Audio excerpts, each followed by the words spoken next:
Out to the site where CBS NFL analyst and future Hall of Famer J.J. Watt joins the conversation. J.J. on the call of what I like to call the noun matchup. People, places, and things. When these people get together in this place, only one thing happens, J.J. 22 in a row now for the Steelers at home against the Browns. In your career, was there a building where the air was just heavier? How much does that play into a matchup like this?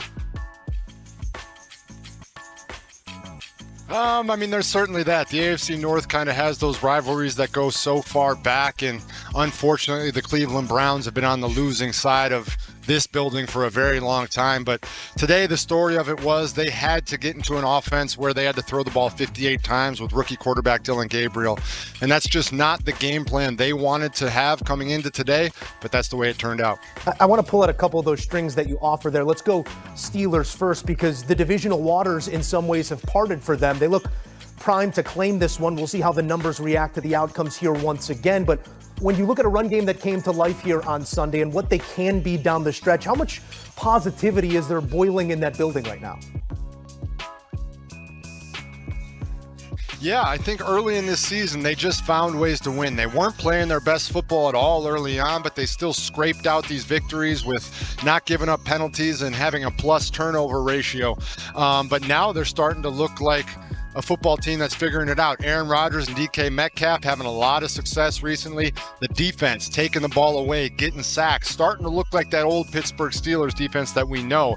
So as that gap widens, they're going to continue to get stronger here and hopefully put a lock hold on it if you're a Steelers fan. Yeah, identity, you want it established through this first third of the season, and it looks, as you said, like a Pittsburgh Steelers team that we've come to know despite all the changes here personnel-wise. On the other side, Dillon Gabriel, you said it. He was asked to throw the ball maybe a few too many times. You are playing from a chase game script that's always going to inflate those numbers. But how do you assess the play also regarding what we know is waiting behind Gabriel for an opportunity?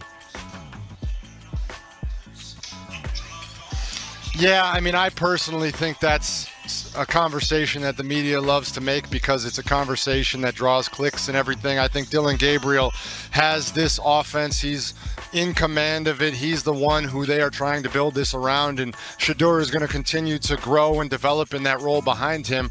But you just talk to everybody around the organization. You see how he handles himself. You see how Coach Stefanski talks about Dillon Gabriel. You can tell they want to try and cultivate it, but you have to get the run game going. You have to make it easier on him. You have to stay ahead of the sticks. And today, a lot of drop balls, in addition to some overthrows and behind throws. But he's the guy that they want to build around, I think. And that conversation is always going to be there because of who Shedeur is and what he did in college. That's how they approach the draft. That's the conversation that now carries through. But as you said, Dillon Gabriel, you can learn some things in losses as well. Calm in the face of adversity.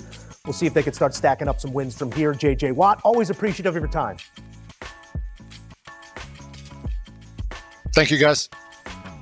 J.J. Watt and Ian Eagle on the call, and you know where to start each and every Sunday. That's with our team on the NFL Today.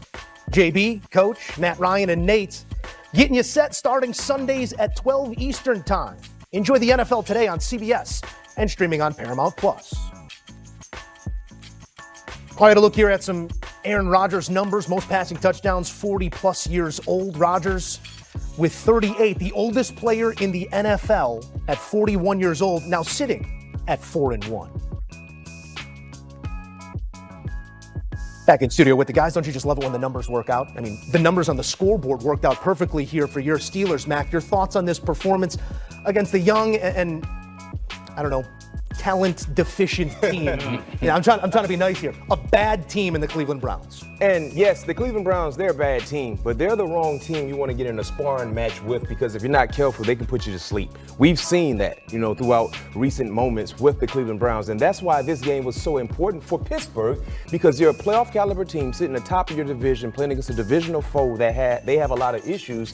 You got to win this ball game by any means necessary. Luckily for Pittsburgh, they did so with style, right? Aaron Rodgers is having fun.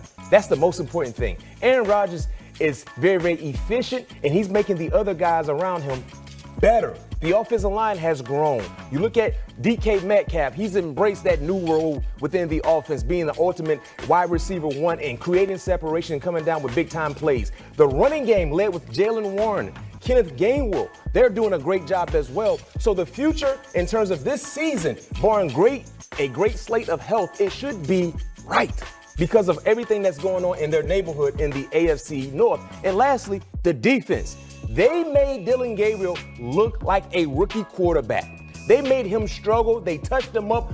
At the end of the game, when you look at his jersey, you're going to have to use extra bleach to get some of those grass stains out of it because he was constantly on the ground. 6 sacks, and they missed another 3 or 4 on him as well. So collectively for the Pittsburgh Steelers, you did what you were supposed to do, and that's what good teams do. Take care of the teams you're supposed to take care of. That's what impressed me the most is the fact that they didn't allow a bad offense to gain confidence.